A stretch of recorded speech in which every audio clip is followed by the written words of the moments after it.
Genesis chapter 50. Verse 1. And Joseph fell upon his father's face, and wept upon him, and kissed him. Verse 2.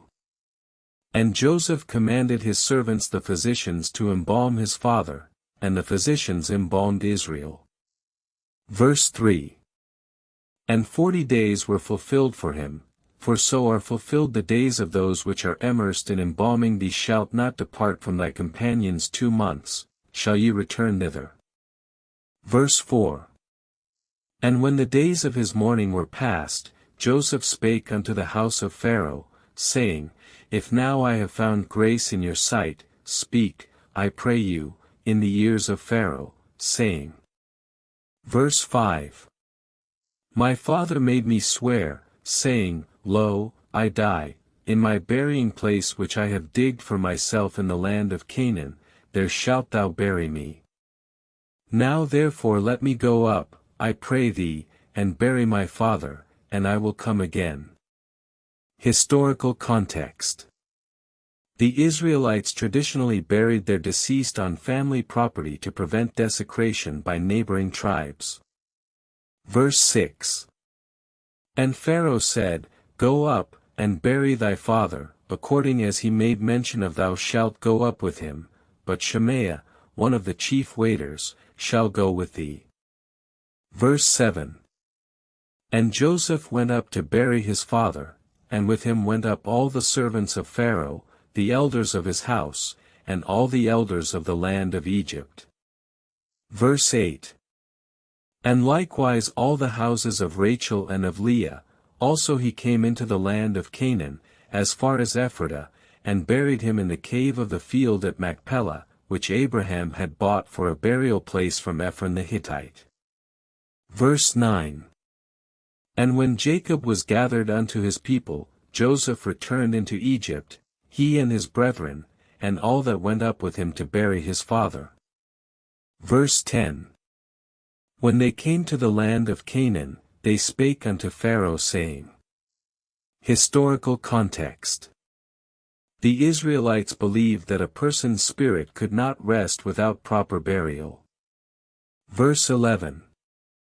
We come from a journey into Egypt, and now we will go again into Egypt.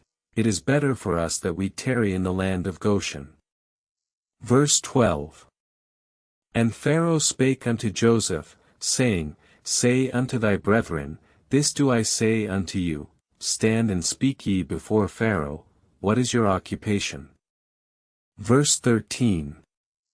And let them say also to the inhabitants of the land, What shall be done with us, and with our cattle when we are a few days in the field? As for that which we lack today do we go far. Verse 14. And they answered Pharaoh, saying, To sojourn in other lands we come from Egypt is not good, let thy servants remain here in the land of Goshen. Verse 15. Then Pharaoh took office over Joseph, and he was called Zaphnath-Paneah, and he gave him to wife Asenath, the daughter of Potiphar priest of On.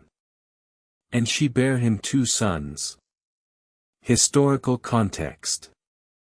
Zaphnath-Paneah means the Savior of the world. Verse 16.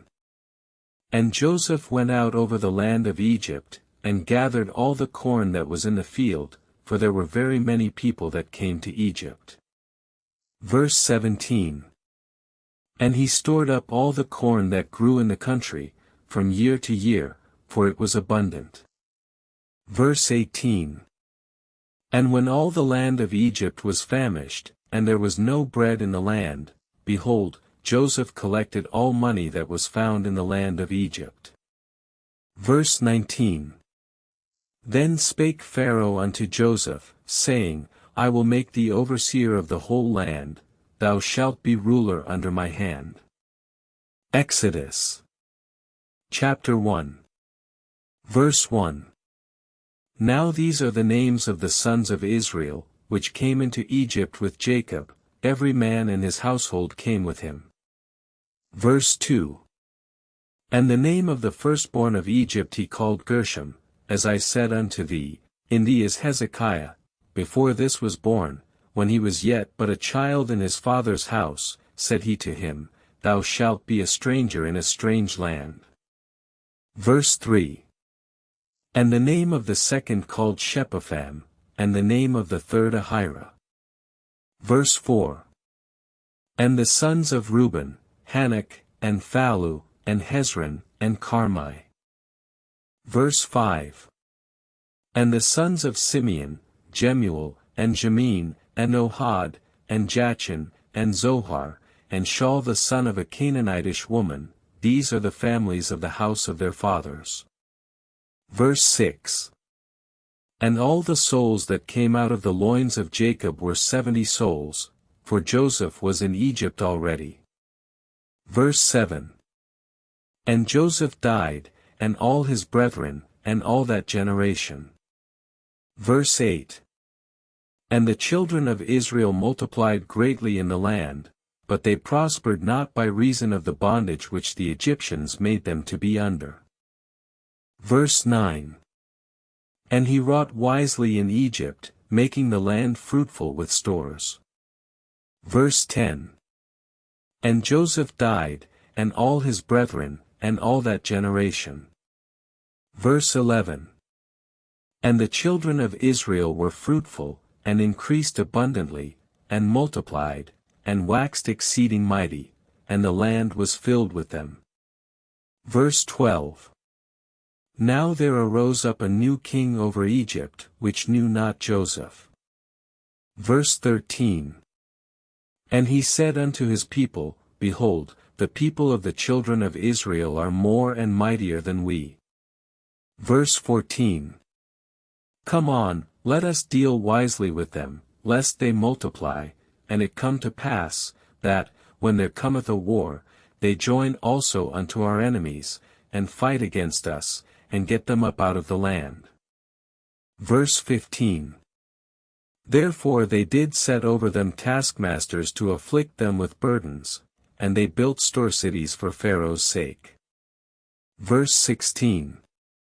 And the children of Israel did according unto all that he said, when they required straw and bricks from them. Verse 17. But the king of Egypt commanded the Hebrew midwives, saying. Verse 18.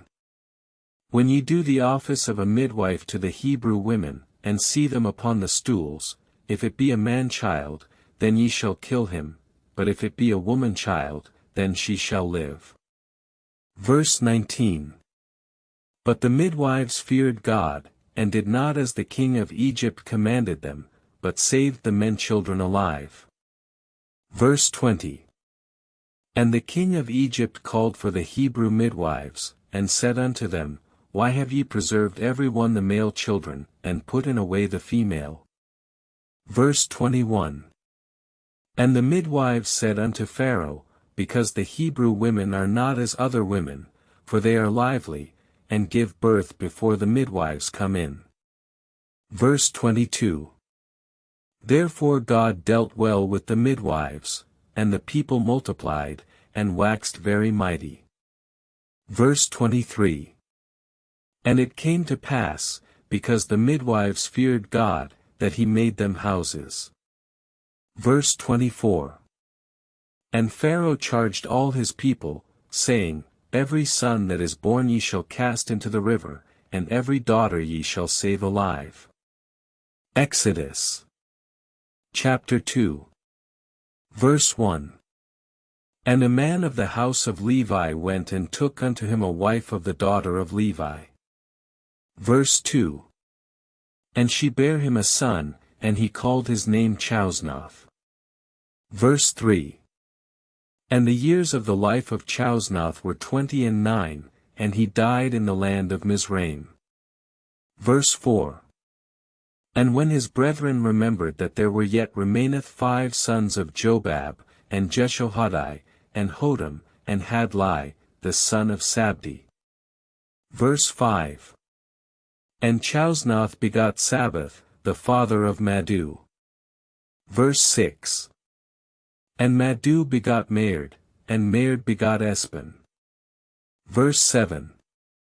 And Espan begot Meerd, and Mered begot Gomer. Verse 8.